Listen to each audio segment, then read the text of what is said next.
నమస్తే మిత్రు.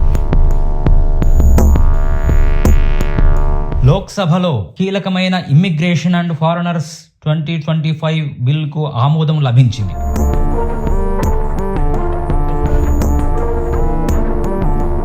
అసలు ఈ బిల్ ఏమిటి? ఇది అమల్లోకి వస్తే ఏం జరగనుంది? కానీ దేశ రక్షణకు ఆటంకం కలిగించే వారికి ప్రధాని మోదీ పాలనలో కానీ రోహింగ్యా లేదా బంగ్లాదేశీయులు అశాంతి సృష్టించడానికి వస్తే ఇది అమల్లోకి వస్తే ఏం జరగనుంది అనేది ఇక్కడ తెలుసుకుందాం. తెలుసుకోబోయే ముందు మీరు మా ఛానల్ని సబ్స్క్రైబ్ చేసుకోకపోతే వెంటనే సబ్స్క్రైబ్ చేసుకోండి. ఈ వీడియోని లైక్ చేయండి, షేర్ చేయండి.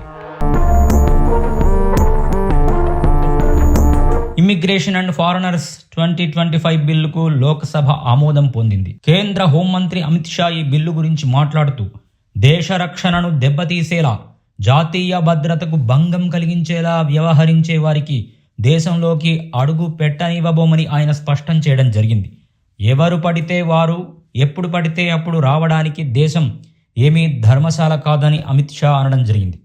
ఎవరైనా వచ్చి ఇక్కడ ఉండడానికి ఇది ధర్మశాల కాదు. ఎవరు వస్తున్నారు, ఎప్పుడు, ఎందుకు వస్తున్నారు, ఎక్కడ ఉంటున్నారో తెలుసుకునే హక్కు దేశానికి ఉంది. దేశ భద్రతకు భంగం కలిగించకుండా అభివృద్ధిలో భాగస్వామ్యం అయ్యేవారికి తామే సాదరంగా ఆహ్వానిస్తాం. కానీ దేశ రక్షణకు ఆటంకం కలిగించే వారికి ఎట్టి పరిస్థితుల్లో దేశంలో అడుగు పెట్టనివ్వబోము అని అమిత్ షా స్పష్టం చేయడం జరిగింది. ఈ బిల్లు దేశంలోని చాలా సమస్యలకు సంబంధించింది. దీని ద్వారా భారత్కు వచ్చే విదేశీయుల వివరాలు నమోదు చేస్తారు. ఇది దేశ భద్రత, అభివృద్ధికి సహాయపడుతుంది అని అమిత్ షా అన్నారు.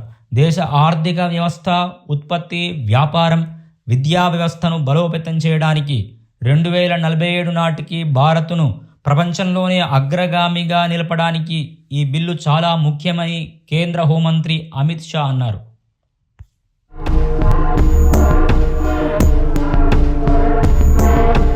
భారత్లోకి ప్రవేశించడానికి సరైన పాస్పోర్ట్, వీసా తప్పనిసరి. నకిలీ పత్రాలు ఉపయోగిస్తే కఠిన శిక్షలు. వీసా గడువు ముగిసిన దేశంలోనే ఉంటే చర్యలు. దేశ భద్రతకు అవసరం. ఇమ్మిగ్రేషన్ అండ్ ఫారినర్స్ బిల్లు 2025 గురించి మాట్లాడుతూ సిఏఏ ప్రస్తావన కూడా తీసుకొచ్చారు అమిత్ షా. పార్సీలు భారత్లో ఆశ్రయం పొందిన చరిత్ర ఉంది. ఇప్పటికీ వారు ఇక్కడ సురక్షితంగా ఉన్నారు. ప్రధాని మోదీ పాలనలో బీజేపీ ప్రభుత్వం పొరుగు దేశాల నుంచి వేధింపులకు గురైన 6 వర్గాల వారికి సిఏఏ ద్వారా ఆశ్రయం కల్పించింది అన్నారు.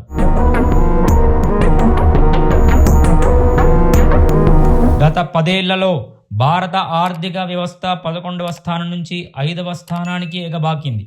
భారత్ ఉత్పత్తి కేంద్రంగా మారుతోంది. ఇలాంటి పరిస్థితుల్లో విదేశీయులు ఇక్కడికి రావడం సహజం. కానీ దేశ వ్యవస్థకు తోడ్పాటు అందించడానికి వచ్చేవారికి స్వాగతం ఉంది. కానీ రోహింగ్యా లేదా బంగ్లాదేశీయులు అశాంతి సృష్టించడానికి వస్తే వారిపై కఠిన చర్యలు తీసుకుంటామని అమిత్ షా స్పష్టం చేశారు. ఈ బిల్లు ద్వారా దేశ భద్రతను నిర్ధారించడం, విదేశీయుల ప్రవేశాన్ని నియంత్రించడం, భారతదేశ అభివృద్ధికి బలం చేకూర్చడం ప్రభుత్వ లక్ష్యమని అమిత్ షా స్పష్టం చేశారు. ఇకపై దేశంలోకి అక్రమ వలసలను నిరోధించడానికి ఇమ్మిగ్రేషన్ అండ్ ఫారినర్స్ బిల్లు 2025 ఉపయోగపడుతుందని అమిత్ షా అన్నారు.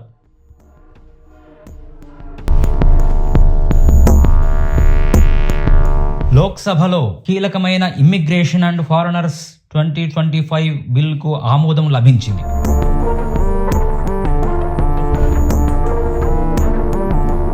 అసలు ఈ బిల్ ఏమిటి? ఇది అమల్లోకి వస్తే ఏం జరగనుంది? కానీ దేశ రక్షణకు ఆటంకం కలిగించే వారికి ప్రధాని మోదీ పాలనలో కానీ రోహింగ్యా లేదా బంగ్లాదేశీయులు అశాంతి సృష్టించడానికి వస్తే ఇది అమల్లోకి వస్తే ఏం జరగనుంది? అదృశ్యవాణి ఛానల్ని సబ్స్క్రైబ్ చేసుకోండి. నెక్స్ట్ వీడియోలో మళ్ళీ కలుద్దాం. Thanks for watching.